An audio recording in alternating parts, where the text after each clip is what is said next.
اعوذ باللہ من الشیطان الرجیم بسم اللہ الرحمن الرحیم قالوا یا ہود ما جئتنا ببینۃ وما نحن بتارکی آلہتنا عن قولک وما نحن لک بمؤمنین ان نقول الا اعتراک بعض آلہتنا بسوء قال انی اشہد اللہ واشہد انی بریء مما تشرکون من دونه فکیدونی جمیعا ثم لا تنظرون انی توکلت علی اللہ ربی وربکم ما من دابۃ الا هو آخذ بناصیتها ان ربی علی صراط مستقیم۔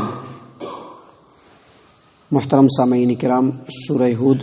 سورہ نمبر 11 اور اسی سورت سے ابھی آپ کے سامنے آیت نمبر 53 سے لے کر کے 56 تک، یعنی 50 پر 3 نمبر کی آیت کریمہ سے لے کر کے 50 پر 6 نمبر کی آیت کریمہ تک تلاوت کی گئی ہے۔ جیسا کہ کل آپ کے سامنے بتلایا گیا، ہود علیہ السلام کا اور ان کی قوم عاد کا تذکرہ چل رہا ہے، اور اللہ کے رسول ہود علیہ السلام نے جب اپنی قوم کے اندر شرک و بت پرستی کو دیکھا تو اپنی قوم کے لوگوں کو سمجھاتے ہوئے کہا کہ اللہ تبارک و تعالیٰ کے علاوہ کوئی عبادت کے لائق نہیں، کوئی معبود برحق نہیں، لہذا اس کو چھوڑ کر دوسروں کی عبادت نہ کرو۔ اور ساتھ ہی ساتھ یہ بھی کہا کہ اگر تم ایمان قبول کر لو، اپنے گناہوں کی بخشش اللہ تبارک و تعالیٰ سے چاہو، اللہ کی طرف رجوع کرو،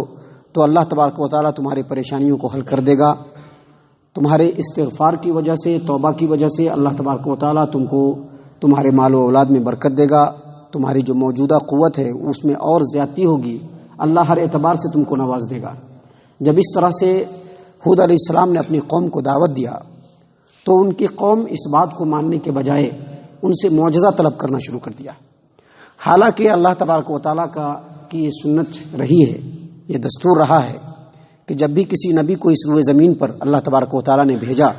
تو نبی کے ساتھ ایسی واضح نشانی ضرور بھیجا جس کو دیکھ کر کے لوگوں کو معلوم ہو جائے کہ یہ اللہ کے نبی ہے۔ جیسا کہ مثال کے طور پر نبی اکرم صلی اللہ علیہ وسلم کو جب نبی بنا کر کے بھیجا تو اللہ تبارک و تعالیٰ نے ان کے ساتھ قرآن کریم کو بھی نازل کیا، تاکہ قرآن کریم کے آیات کو دیکھ کر کے لوگوں کو سمجھ میں آ جائے کہ محمد عربی صلی اللہ علیہ وسلم اللہ تبارک و تعالیٰ کی طرف سے مبعوث مقرر کیے ہوئے نبی ہے۔ اسی طرح سے ہر نبی کو اللہ تبارک و تعالیٰ نے ایسے واضح اور کلیئر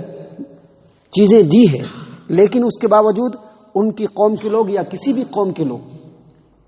کسی بھی نبی کے قوم کے جو لوگ آئے، انہوں نے ان باتوں کو نظر انداز کیا اور واضح معجزہ کو طلب کیا کہ واضح معجزہ لاؤ، حالانکہ بالکل کلیئر حصی اور واضح معجزہ کے آنے کے بعد بھی ان لوگوں نے اللہ کے رسول کو ایکسپٹ نہیں کیا، اللہ کے نبیوں کو ایکسپٹ نہیں کیا، بلکہ ان کا انکار کیا اور انتظار کیا اس عذاب کا کہ جب عذاب ان کے اوپر آ جائے تو پھر وہ ایمان لائے، لیکن اس وقت ایمان لانا قابل قبول نہیں ہوتا ہے، اور اللہ تبارک و تعالیٰ کی یہ مشیت بھی نہیں ہے کہ اس روئے زمین سے اس دنیا سے لوگوں کو مٹا دیا جائے اور ختم کر دیا جائے، اللہ کی یہ مشیت نہیں ہے۔ تو بالکل اسی طرح سے ہود علیہ السلام کی قوم نے بھی ان سے کہا، قالوا، ان لوگوں نے کہا، یا ہود ما جئتنا ببینۃ وما نحن بتارکی آلہتنا عن قولک وما نحن لک بمؤمنین۔ اے ہود، تم تو کوئی صریح اور کلیئر معجزہ لائے بھی نہیں، اور صرف تمہارے کہنے کی وجہ سے ہم اپنے معبودوں کو چھوڑ نہیں سکتے ہیں۔ وما نحن بتارکی آلہتنا عن قولک، صرف تم یہ کہہ دو کہ ان معبودوں کو چھوڑ دو اور اللہ کے سامنے جھک جاؤ تو ہم صرف اس سے اپنے معبودوں کو چھوڑنے والے نہیں ہیں اور ہم تمہارے اوپر ایمان لانے والے بھی نہیں ہیں۔ محترم سامعین کرام، یہ بھی دستور رہا ہے کہ جب بھی کوئی نبی اس روئے زمین پر مبعوث ہوا اور اس نے اپنی دعوت کا آغاز کیا تو شروع میں ایمان لانے والوں کی تعداد بہت کم رہی اور مخالفت کرنے والے زیادہ رہے، اور جو انبیاء کے مخالفین تھے اپنے اپنے زمانے میں، انہوں نے نبیوں کو اور اس وقت کے کم جو مسلمان ہوتے تھے ان کو بھرپور انداز میں ستایا، اتنا ستایا کہ ان کے اوپر ان کی زندگی کو تنگ کر دیا، اور ایمان والے ہر وقت پریشان حال رہنے لگے۔ یہی حال ہود علیہ السلام کا تھا، تو ان کے اس حال کو دیکھ کر کے ان کی قوم کے لوگوں نے کہا کہ ہمیں یہ معلوم ہو رہا ہے، ہمیں یہ سمجھ میں آ رہا ہے کہ تم جو ہمارے معبودوں کو برا بھلا کہتے ہو، ان کے حق میں گستاخی کرتے ہو، تو ان میں سے کوئی معبود ناراض ہو کر کے تمہارے دماغ کو معاف کر دیا ہے، تم کو جنون میں مبتلا کر دیا ہے، اسی لیے تم لوگ ہمیشہ پریشان حال رہتے ہو۔ اسی بات کو اللہ تبارک و تعالیٰ نے یہاں پر بیان کیا کہ ہود علیہ السلام کی قوم نے کہا ان نقول الا تراک بعض آلہتنا بسوء، ہم صرف یہی کہتے ہیں کہ ہمارے بعض معبود کی طرف سے تم کو برائی پہنچی ہے، تم نے ان کو ستایا، ان کے بارے میں برا بھلا کہا، ان کے حق میں گستاخی کی تو تم کو تکلیف پہنچی ہے۔ اور آج بھی یہ عقیدہ ہے مشرکوں کا، باطل پرستوں کا، کہ وہ یہ سمجھتے ہیں یا یہ عقیدہ رکھتے ہیں یا لوگوں میں ایسی حکایتیں گھڑ گھڑ کے سناتے ہیں کہ فلاں جو بابا ہے اگر وہ ناراض ہو گئے تو تمہاری زندگی چلنے والی نہیں، اگر فلاں پیر صاحب اگر تمہارے گستاخی کو سمجھ گئے اور اس کے اوپر ان کی ناراضگی آ گئی تو تمہاری دنیا برباد ہو جائے گی، پیسے کے لیے محتاج ہو جاؤ گے، تمہارے گھر بار میں پریشانی آ جائے گی۔ یہ عقیدہ آج بھی تھا، آج بھی ہے اور اس وقت بھی تھا۔ اللہ کے رسول ہود علیہ السلام کو جب ان لوگوں نے کہا کہ ان نقول الا تراک بعض آلہتنا بسوء، ہم صرف یہی کہتے ہیں کہ ہمارے بعض معبودوں نے تم کو تکلیف پہنچایا ہے تمہاری گستاخی کی وجہ سے، تو ہود علیہ السلام نے کہا انی اشہد اللہ واشہد انی بریء مما تشرکون، میں اللہ کو بھی گواہ بناتا ہوں اور تم بھی گواہ رہو کہ جن جن چیزوں کو تم اللہ کے ساتھ شریک کر رہے ہو وہ شرک ہے اور میں ہر طرح کے شرک سے بیزار ہوں۔ مزید انہوں نے کہا من دونہ فکیدونی جمیعا ثم لا تنظرون، اللہ کو چھوڑ دو اور اللہ کو چھوڑ کر تمہارے جتنے معبود ہیں وہ بھی اور تم بھی اکٹھے ہو کر کے مجھ کو تکلیف پہنچانا چاہو، مجھ کو مہلت بھی نہیں دو تو مجھ کو تکلیف نہیں پہنچا سکتے۔ یعنی انہوں نے کلیئر جواب دیا ان کے اس الزام کے اوپر کہ تم جو اللہ کے ساتھ یہ شریک کر رہے ہو، میرا تو ایسا عقیدہ ہی نہیں ہے، میں تو اس کو شرک سمجھتا ہوں کہ اللہ کو چھوڑ کر کے کوئی تکلیف پہنچا سکتا ہے، میں تو اس کو شرک سمجھتا ہوں اور میں اس سے برات کا اظہار کرتا ہوں، بیزاری کا اظہار کرتا ہوں، اور میں تم کو چیلنج کرتا ہوں کہ اگر تم یہ سمجھتے ہو کہ تمہارے جھوٹے معبودان ہمیں تکلیف پہنچائیں گے تو تم ایک کام کرو، تم اور تمہارے تمام کے تمام جو جھوٹے معبودان ہیں وہ سب کے سب اکٹھے ہو جائیں، اکٹھے ہو کر کے ہم کو تکلیف پہنچانے کی کوشش کریں اور مجھ کو مہلت بھی نہیں دے۔ میرا یقین ہے کہ میرے اللہ کے علاوہ تم میں سے کوئی بھی میرا کچھ بھی نہیں بگاڑ سکتا۔ محترم سامعین کرام، آگے مزید انہوں نے کہا یعنی ہود علیہ السلام نے کہ انی توکلت علی اللہ ربی و ربکم، میں بھروسہ کرتا ہوں اس اللہ کے اوپر جو تمہارا بھی رب ہے اور میرا بھی رب ہے، میرا بھی پروردگار ہے اور تمہارا بھی پروردگار ہے، میں اس رب پہ بھروسہ کر لیا، میں نے اس پر بھروسہ کر لیا۔ ما من دابۃ الا هو آخذ بناصیتها، اس روئے زمین پر چاہے کوئی بھی جاندار ہو، ہر ایک کی پیشانی کو اللہ تبارک و تعالیٰ پکڑے ہوا ہے۔ پیشانی کو پکڑنے کا کیا مطلب؟ پیشانی کو پکڑنے کا مطلب یہ ہے کہ وہ کنٹرول میں، گاڑی چلاتے ہیں نا، گاڑی چلاتے ہیں تو اس کے دونوں کان کو آپ پکڑ لیتے ہیں،